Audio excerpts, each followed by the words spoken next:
Hello and welcome. This is India Global. I'm Arjun Samar Mahindran, and here are the headlines this Tuesday.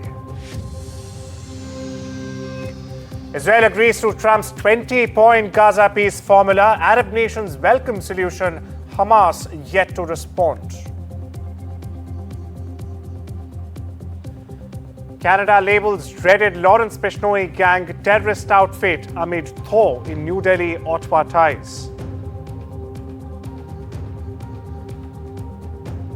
Pakistan-occupied Kashmir witnesses one of its largest protests in recent history. Awami Action Committee launches sweeping demonstrations across the region.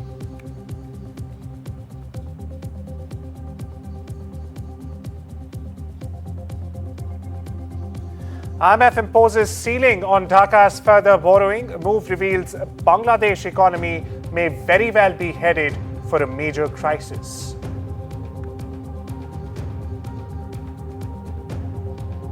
And 6,239 Indian faculty feature in Stanford's world's top 2% scientists list. 755 from IITs, 80 researchers from All India Institute of Medical Sciences find mention in coveted list.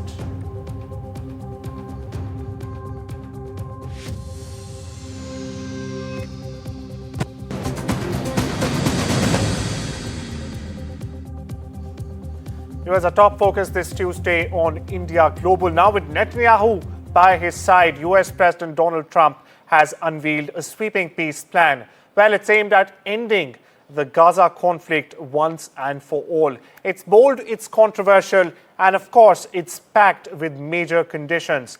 However, Hamas is yet to reply. Meanwhile, here's what the highlight of the Trump Gaza Peace Plan looks like. Now, first of all, the plan calls for an immediate end to the war, but only in the condition if both Israel and Hamas agree at the same time. Now, Israel would not be allowed to annex or occupy any part of Gaza under this plan. Full stop. Now, Trump also demands Gaza be cleared of all terrorist influence, creating a peaceful and a neutral zone, as he calls it. Moreover, every hostage held by either side, this includes prisoners held in Israeli jails, as well as Israeli hostages held by Hamas, including Israeli civilians and soldiers, like I mentioned, would be released by either side. Now, in return, Israel would release 250 prisoners serving life sentences and another 1,700 Gaza detainees. Now, once these terms are met, Israeli troops would fully withdraw from Gaza. There will be no lingering presence. A transitional Palestinian committee, meanwhile, would take over governance with Hamas completely excluded. Now, the plan guarantees no civilians will be forced out of Gaza, or at least it promises so. It says no displacement and there will be no relocation as well. Meanwhile, Hamas would have zero role in the new Gaza leadership now that it's a firm line in Trump's plan. Moreover, to maintain order, international peacekeepers would in fact be stationed within Gaza during the transition. Now, these are some big promises certain to encounter equally big challenges. Trump's plan is on the table, but the path to peace is still anything but simple. Meanwhile, listen in to what Trump and Netanyahu had to say. Israel would have my full backing to finish the job of destroying the threat of Hamas, but I hope that we're going to have a deal for peace. And if Hamas rejects the deal, which is always possible, they're the only one left. Everyone else has accepted it. But I have a feeling that we're going to have a positive answer. But if not, as you know, Bibi, you'd have our full backing to do what you would have to do. Your plan provides a practical and realistic path forward for Gaza in the coming years, in which Gaza will be administered neither by Hamas nor the Palestinian Authority, but by those committed to a genuine peace with Israel. I think this can be not only a new beginning for Gaza, I think it can be a new beginning for the entire region. Well, for more on this, we are joined by Professor Kinvraj Jangid. He's a West Asia expert from OP Jindal University. Thank you so much, Professor Jangid, for taking out the time and speaking with us. Professor, first of all, is it really realistic to expect Hamas to disarm and also to surrender hostages in just 72 hours, sir? Thank you. It is in a way a suspense kind of a scenario. Hamas does have an interest in continuing with its maximalist position and not compromise on the issue of the hostages. I think once they don't have anybody in their captivity, they would be really exposed to the Israeli attacks. So yes, this is in a way the red line for their survival. However, in this new plan, there has been an exit created. So this is the exceptional plan in terms of political realization. Both Trump and Netanyahu threatened and used all force in Gaza, assuming that Hamas will be really put in a corner and then Hamas will compromise. Hamas has really dodged that threat. If we remember, before he took oath on 20th of January, Trump said all hell will break loose if Hamas will not release hostages before he takes oath in the office. And I think Hamas has been really capable, and it's surprising that it's capable to really ignore the blatant threats of the American president so far.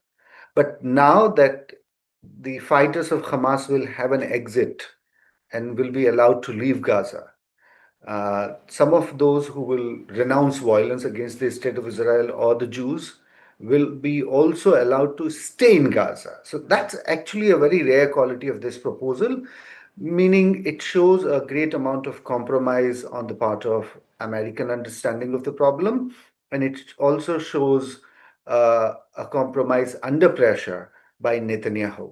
Professor Jagid, speaking of the other side, can Netanyahu realistically commit to a full pullback without fracturing his own coalition? And we've seen the amount of cases and the protests against Netanyahu, the Saturday protests as they're called, by family members of the hostages that are still in Gaza. Can Netanyahu commit a full pullback without fracturing his own coalition? Well, for that, everybody is waiting for him to return to Jerusalem. What would be fascinating is his public address in Hebrew. Whenever he speaks to the Americans in America or whenever he speaks to the international media in English, he says something else. And when he speaks to his people, meaning his coalition partners and his base, he speaks to them in Hebrew. And he certainly conveys to them differently. He doesn't appear under pressure. He makes all kind of false, pretenses of winning this war. So I think he does have an open political minefield when he goes back to Jerusalem, and everybody is waiting to see how he will stand that kind of a political fallout. Interestingly, the opposition parties of Israel have come forward like they did in the last 2 years.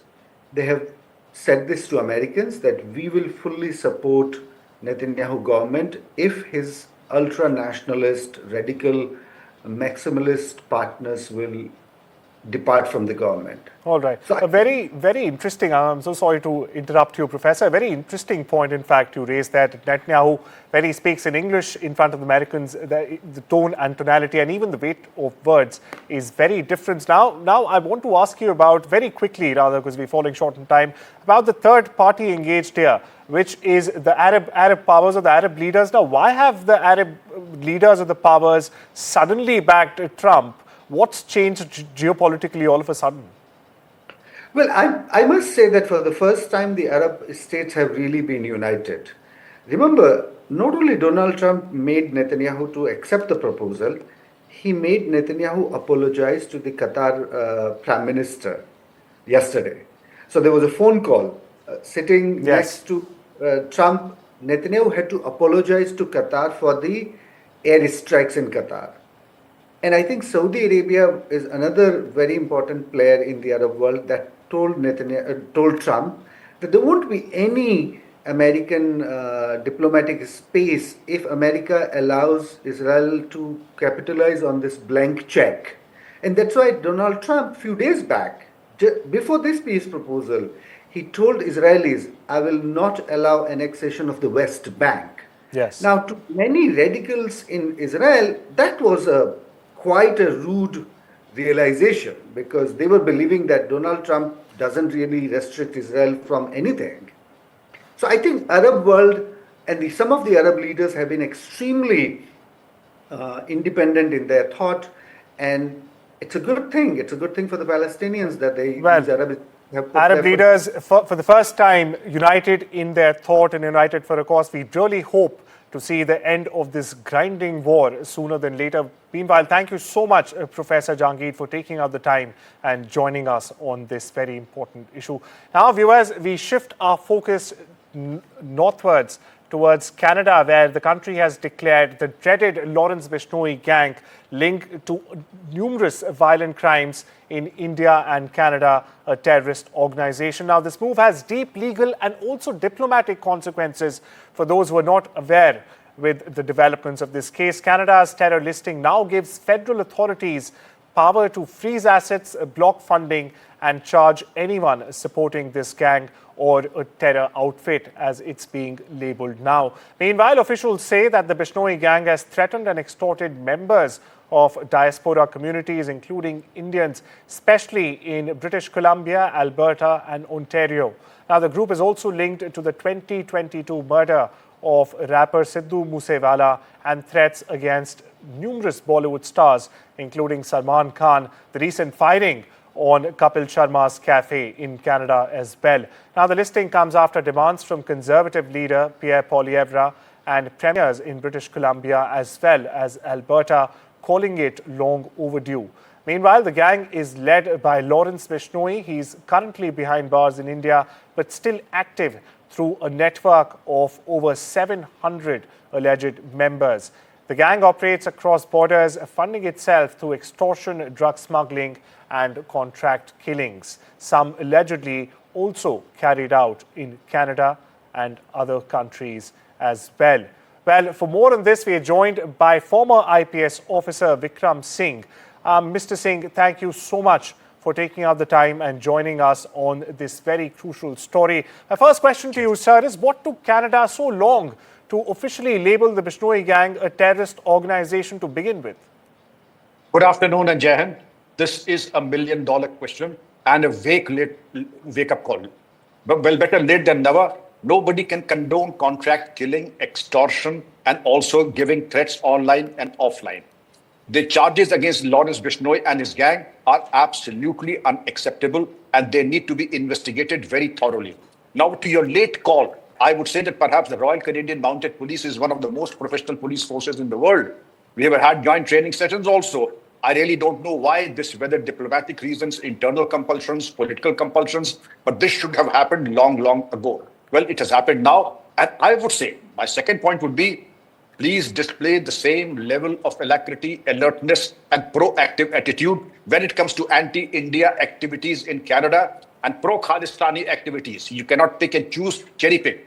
What is sauce for the goose is sauce for the gander. Therefore, anything that is illegal in Canadian law in respect of anti-India activities, subversion, attacking our embassies and our diplomats, that also should have the same priority, as you have shown rather late, as you very rightly mentioned, in respect of Lawrence Bishnoi and his gang. Of course, needless to say, sir. Now, moving on to the bigger question, the second big question that arises here, and many are asking, in fact, is that can Ottawa or Canada actually disrupt the gang's financing and recruitment within diaspora communities? If yes, how can it do so? How can Canada disrupt the financing and recruitment activities of this terror outfit? It's $1 million question, and again, I would say the cat has 9 lives. Canada is a very small geographical location of any international gang.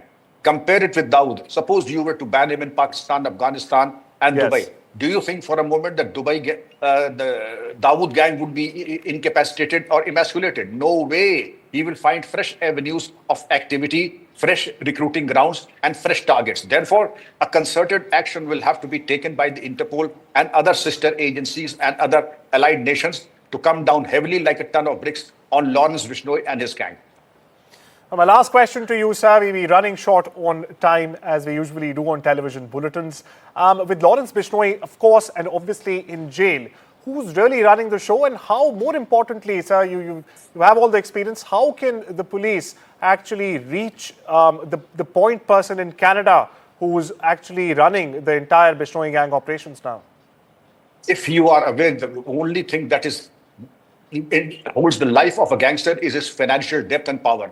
Freeze his assets, freeze his bank accounts, freeze the Hawala transactions, and all the assets that he has built up. But again, it's easier said than. Suppose it is in Canary Islands or other such tax havens. What do we do about it? You can freeze assets in Canada, India, or perhaps Europe and other friendly countries. But what if his assets are there in other countries who do not observe the rule of law? And there's a dozen such locations where he can. But where there is a will, there is a way. Again, I would say that if a resolute nation decides to go after the gangsters, his assets, his gang members, the assets of his gang members, right, and emasculate where it hurts the most, the financial base. And it can be just perfectly doable. Where there's a will, there's a way, says Mr. Singh. Thank you so much, sir, in fact, for joining us once again on this very important broadcast. Viewers, now we shift our focus to South Asia, where Pakistan-occupied Kashmir is witnessing one of its largest protests in recent history. Now, this as the Awami Action Committee, or the AAC, has launched sweeping demonstrations across the region on Monday. Massive demonstrations are being held across Pakistan-occupied Kashmir after Awami Action Committee has called for protests over the denial of fundamental rights to people. The committee had earlier as well announced a lockdown on Monday to send a loud and clear message, as they call it, to grant people their rights. The call for a shutdown and wheel jam strike, potentially indefinite in this case, has triggered heightened tensions, with Islamabad also deploying security forces en masse and even cutting internet access from midnight to curb mobilization. Here's a report.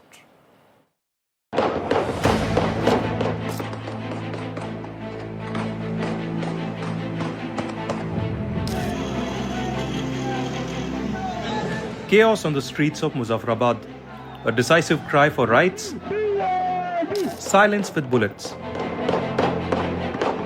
What began as a peaceful protest has now turned into one of the deadliest uprisings in the Pakistan-occupied Kashmir in recent years.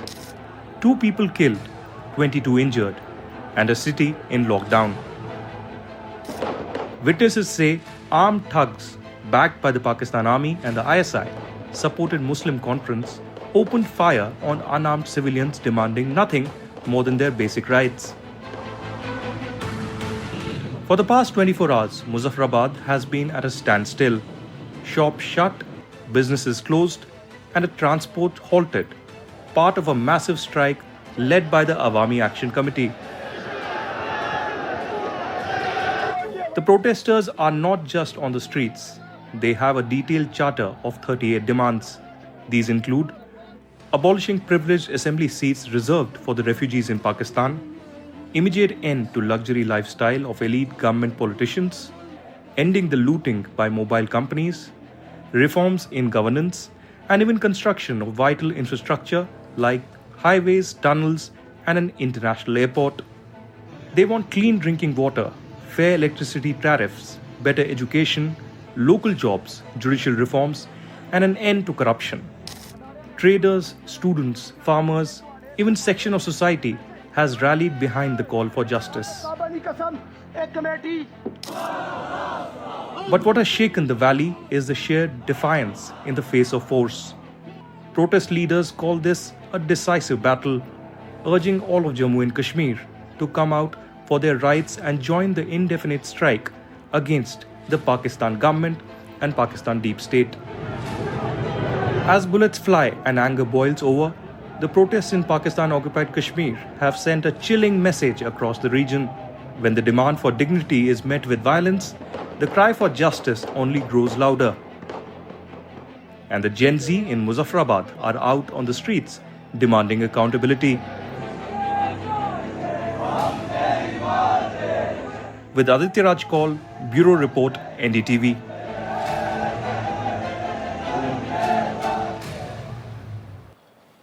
Well, the cry for justice is only growing louder across Pakistan-occupied Kashmir. My colleague Aditya Raj Kaul, in fact, gets us the latest. Massive protests in Pakistan-occupied Kashmir have resulted in the death of at least 2 and 22 others injured.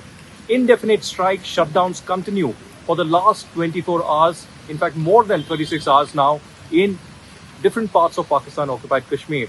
The Awami Action Committee is demanding justice and accountability from the Anwarul Haq government of the Pakistan-occupied Kashmir and the Shahbaz Sharif government of Pakistan.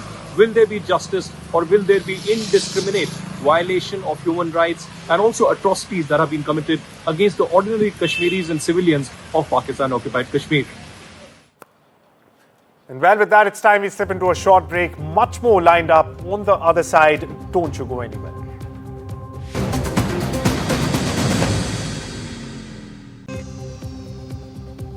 Welcome back. You're watching the Tuesday edition of India Global. We shift our gaze to the UK, viewers, where a powerful symbol of peace has been defaced in London. On your screens right there, just days before Gandhi Jayanti, the iconic statue of Mahatma Gandhi at the Tavistock Square was vandalized with anti-India graffiti. That's correct. Now, the statue, a bronze figure in a meditative pose, has stood since 1968 near University College London, where Gandhi also once studied law.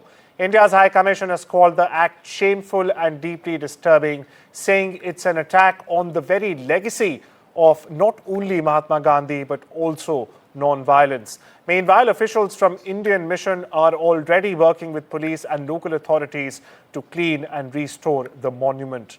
As investigations continue, questions are also being raised about the ill timing just 3 days before the International Day of Non-Violence celebrated globally on the 2nd of October.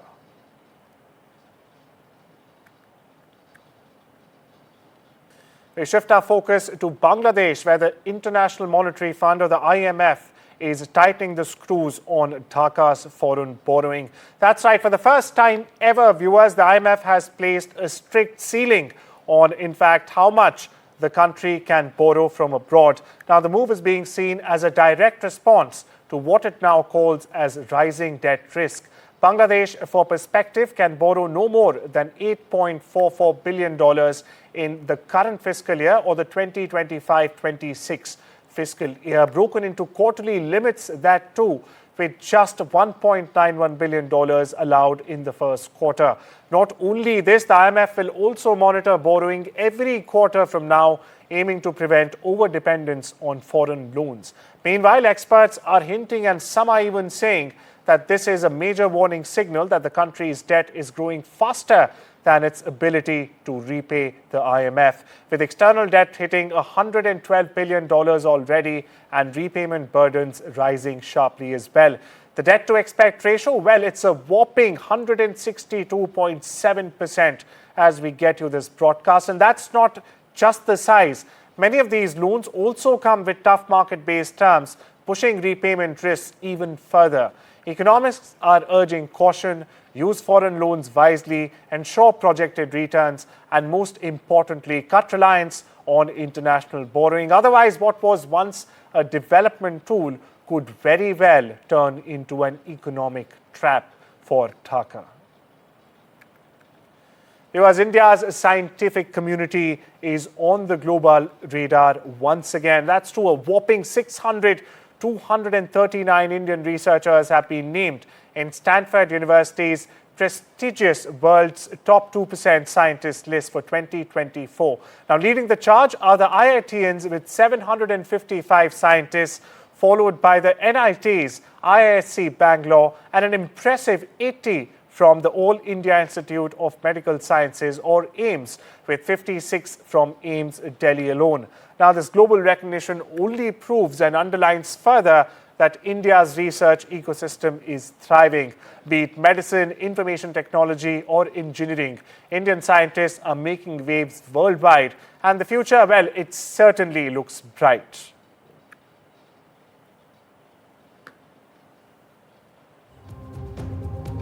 Well, it's a wrap on this Tuesday edition of India Global. Take care and have a wonderful day.